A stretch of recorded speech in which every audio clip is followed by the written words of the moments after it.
Alright, here we are this morning, Johnson City, doing some, I guess you could say, investigative journalism. Here for a VA appointment. And, yeah.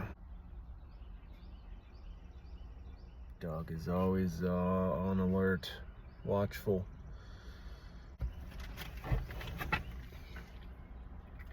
Who are we today? Oh, it's dumb fuck. Alright, so we're here doing some investigative journalism. It's a scheduled psychiatrist appointment. I would like to talk about the positive stuff as well, right? But right now it's about negative stuff. Alright, who are we today? Who are we today? Alright, it's dumb fuck. Alright,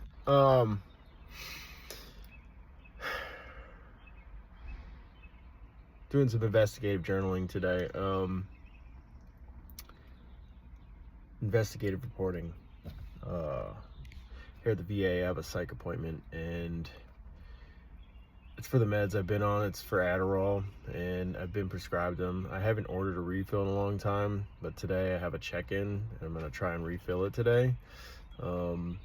Last things I left it were as needed, and I haven't taken it in about a year, but I've been open and honest with them, like, hey man, I take it as needed, and I don't need it, I don't take it. So we're gonna go in there today, see how easy it is with my history, my patient history, to get controlled substance Adderall. One of the drugs that was definitely contributing to the problem in 2019. It was counteracting the other drugs, right? But I needed the Adderall because my ADHD stuff or my concussions, which, you know, I've been on Adderall is the first thing that was prescribed in the military in Baghdad. So been on Adderall ever since then. But if you honestly look back, it's been pharmaceuticals that's been my fucking problem this whole time. You know what I mean? It's like, oh, hey, I'm noticing this. Oh, take this. Oh, 18-year-old kid in the middle of Iraq.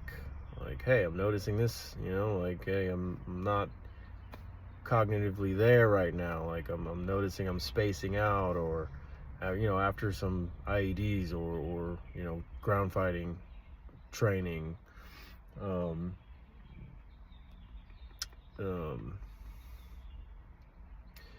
like, hey, I got, you know, and like, oh, take this, you're good, you know. So it's that, and then it's like, okay, hey, I can't sleep. Here's some Seroquel or some Ambien, you know what I mean? Like, so that was my story of pharmaceuticals, going into the army, going into war, and then basically a whole pharmacy full of whatever the fuck I could ever want was there. All you have to do is talk to someone, you know. And some people, you know, would things be different if I never started taking those meds? I don't know. But if you look back at the history, it's always been there. And, you know, I have good reason to believe that that is a part of the problem. It's not the entire fucking problem, right? But here we are. Drugs are good and bad. Good and bad. Drugs are good and bad.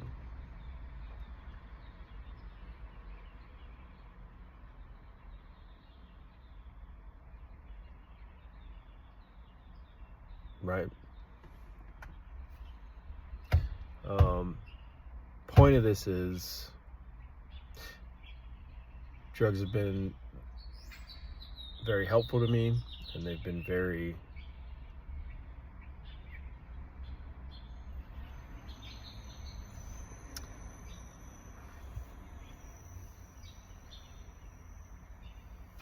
negative. I don't know what's a good word. Very positive, very negative. They've been very helpful. They've been very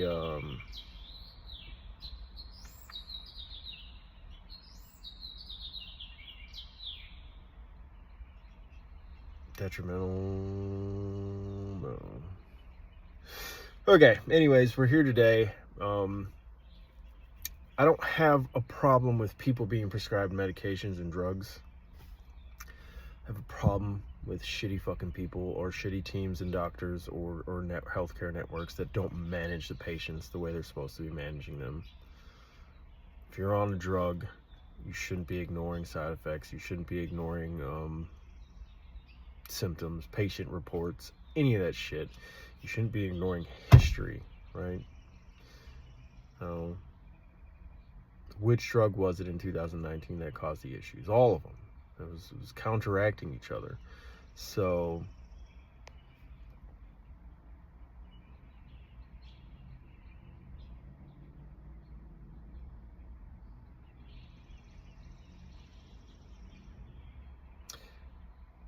it was the doctors and the care team's faults, right, for ignoring that or letting it get to that point.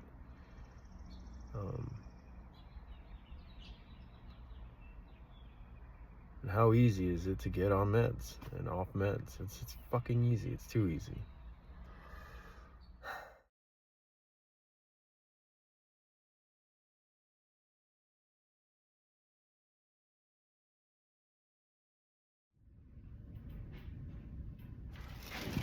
Ah! How are you doing? I got messed up, man. VA is always a trip. So I've figured this out. I talked with my doctor, my psychiatrist, and they're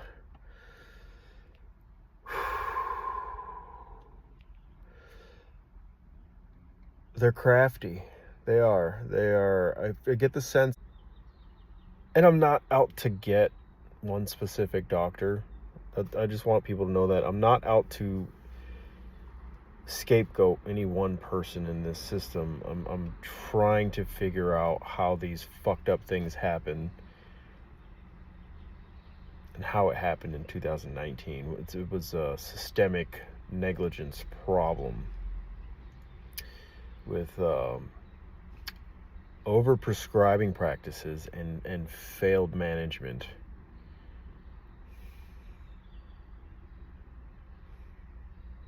So I guess my goal is it's evolving, it's adapting, it's documenting how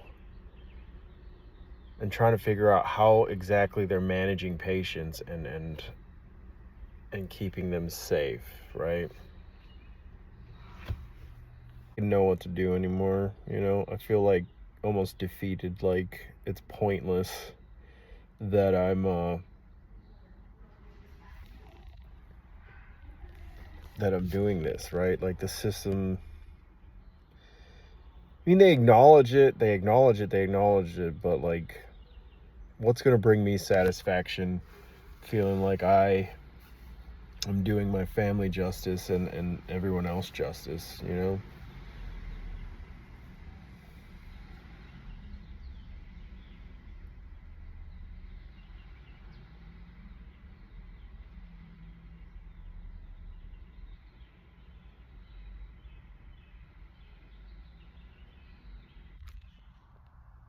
I wasn't going to stop by, and I was driving out. I left the facility, stopped at the gas station, and I was keep driving, long drive home, and something's like, turn around, catfish Billy, he you want me to turn around, so here we are. Yeah, no. One of these men is responsible for reuniting me with one of my long lost brothers.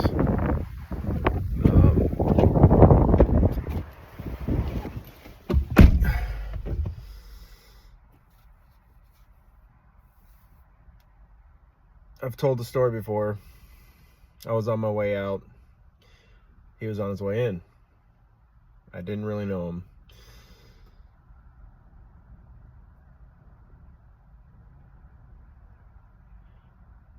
But I did serve with him for a brief period of time. And my other buddy knew him a lot better, served with him longer, and it was his funeral, unfortunately, that reunited me and one of my old buddies back together, which I'm eternally grateful for. So I don't know how to do this video, really. I don't want to be disrespectful to the family or the families.